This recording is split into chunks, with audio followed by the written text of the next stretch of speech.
Hey there, fellow survivors of the analog age. Today we're diving into the beautiful mess that was Gen X teen rebellion and how TV shows like The Outsiders didn't just capture it, they validated our collective eye rolls at the world. Before millennials had their avocado toast and TikTok dances, Gen X had switchblades, leather jackets, and a whole lot of attitude. Our rebellion wasn't just for show. It was the natural response to growing up in a world that seemed determined to ignore us. Hit that subscribe button if you've ever dyed your hair an unnatural color just to freak out your parents, or if you're simply curious about the roots of Gen X cynicism. To understand Gen X rebellion, you gotta understand what we were rebelling against. Born roughly between 1965 and 1980, we grew up as divorce rates skyrocketed, the economy went through more mood swings than a teenager, and parents were suddenly too busy working to actually be, present. We were the original latchkey kids, coming home to empty houses, making our own after-school snacks, and essentially raising ourselves while MTV raised our cultural awareness. When your house key's hanging around your neck on a shoelace, you learn pretty quickly that you're on your own. The 70s and 80s hit Gen X with a 1-2 punch of cultural chaos. The idealism of the 60s was dead. Watergate taught us not to trust authority, and economic instability meant many of our parents were working longer hours just to keep us an off-brand breakfast cereal. Is it any wonder we developed a healthy dose of skepticism before we even hit puberty? This was the era that gave birth to punk rock, not as a fashion statement, but as a primal scream of we exist. Skateboarding wasn't just a hobby. It was a middle finger to suburban boredom and a way to reclaim concrete landscapes never designed for kids. Our rebellion wasn't about being cool. It was about survival in a world that seemed increasingly indifferent to our existence. And finally, TV and film started to notice. After years of sitcoms where the biggest teenage problem was whether or not you'd get to borrow the family car, shows and movies began emerging that actually reflected our reality. The anger, the confusion, and the deep-seated feeling that we were somehow outsiders in our own lives. The teen rebellion revolution on screen truly began with Francis Ford Coppola's 1983 film, The Outsiders, which gave us our first genuine taste of seeing our angst reflected in popular media. Based on S.E. Hinston's novel, which, fun fact, she started writing when she was just 15, the film captured the raw deal that many Gen X kids were feeling. That society had already decided who we were based on where we came from. The film's portrayal of the greasers versus the Soch wasn't some fictional rivalry from the 60s. It perfectly mirrored the class divisions many of us were experiencing in Reagan's America. When Ponyboy Curtis and his gang faced off against the wealthy kids from the other side of town, every Gen X kid who'd ever been judged for their off-brand sneakers or free lunch status felt that conflict in their bones. What made The Outsiders so revolutionary wasn't just its unflinching look at class warfare, but its sensitivity. Ponyboy's love of poetry and sunsets, his vulnerability amid the necessary toughness of his world, gave us permission to be complex, to reject the one-dimensional labels adults and societies tried to stick on us. And that cast. The film launched the careers of virtually every major male star of the next decade. Patrick Swayze, Rob Lowe, Emilio Estevez, Matt Dillon, Tom Cruise, and Ralph Macchio all in one film. It's like the movie created a blueprint for Gen X idols in real time.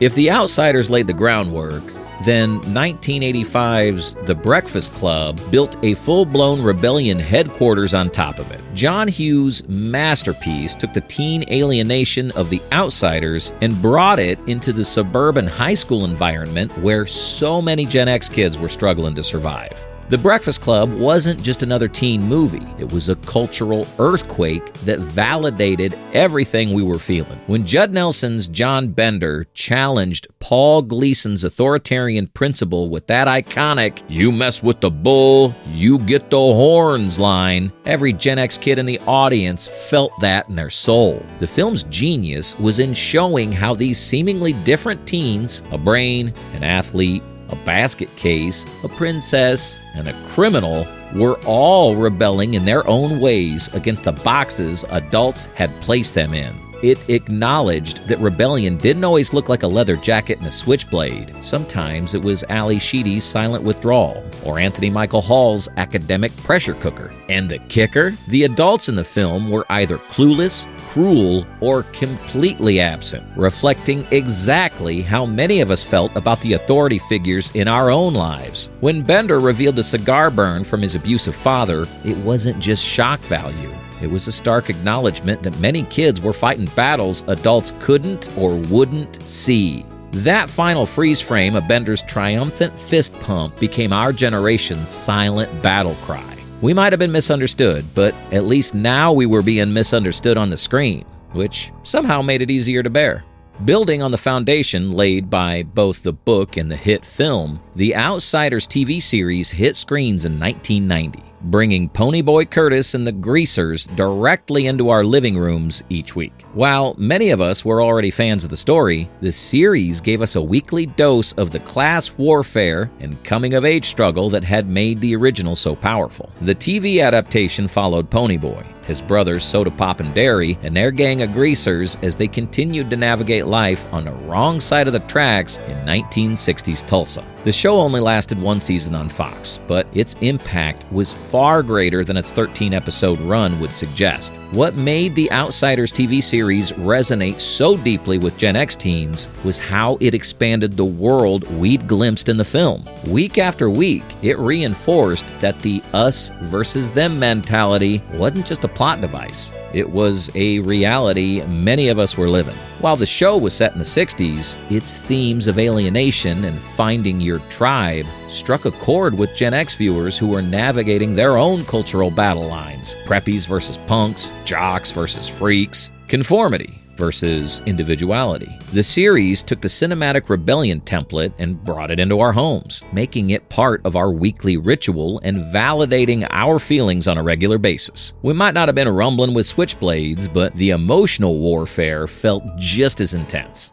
The Outsiders wasn't alone in capturing Gen X rebellion. Television had been flirting with teenage angst for years, evolving along with our generation's increasingly complex relationship with authority and conformity. Take Happy Days. Yes, that nostalgic 50s throwback actually gave early Gen Xers one of television's most iconic rebels in Arthur Fonzarelli. The Fonz might seem tame by today's standards, but in the 70s, his leather jacket, motorcycle, and ability to start the jukebox with a single punch were the epitome of cool rebellion. Fonzie showed us that the rebel could actually be the hero of the story, a revolutionary concept when most TV parents were still warning their kids about hanging with the wrong crowd. Fast forward to 1982's Square Pegs, where Patty and Lauren's desperate attempts to fit in at Wee Wah-Mee High School actually celebrated their failure to conform. The show only lasted one season, but it perfectly captured the awkward reality of Gen X teen life. Starring a young Sarah Jessica Parker,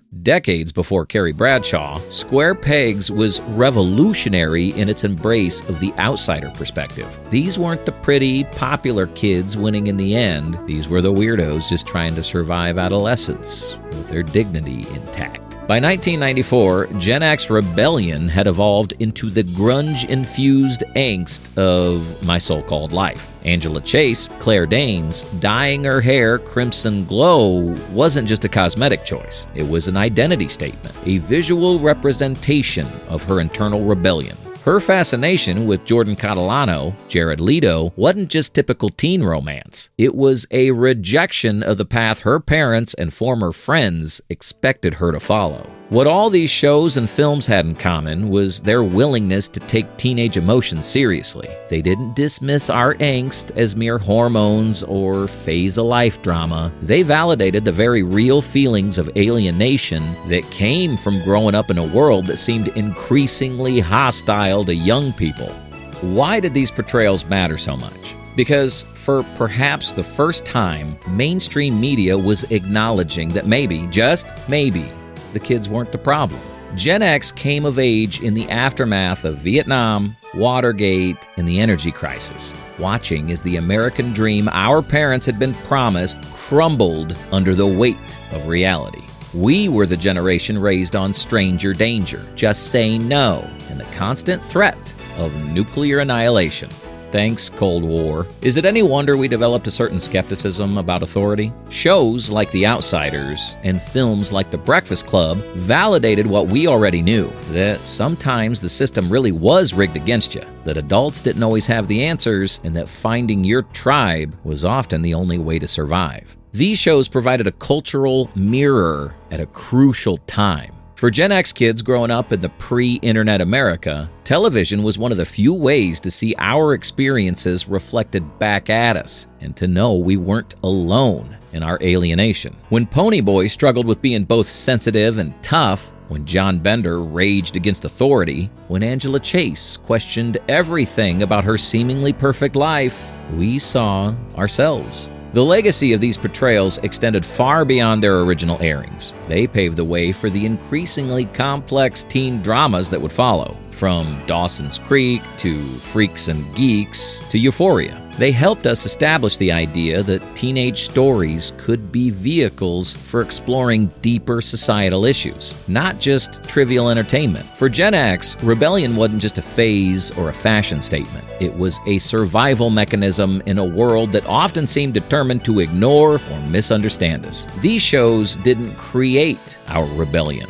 They simply reflected it back to us and said, "Yeah, we see you."